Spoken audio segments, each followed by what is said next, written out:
వాడు కనపడితే సముద్రాలు తడబడతాయి.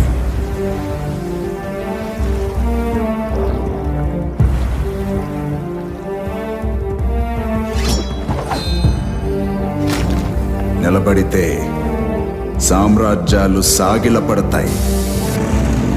వాడి పొగరు ఎగిరే జెండా, వాడి ధైర్యం చీకట్లని చీల్చే మండుటెండ. వాడు భూతల్లి చనుబాలు, గోండు బెబ్బులి,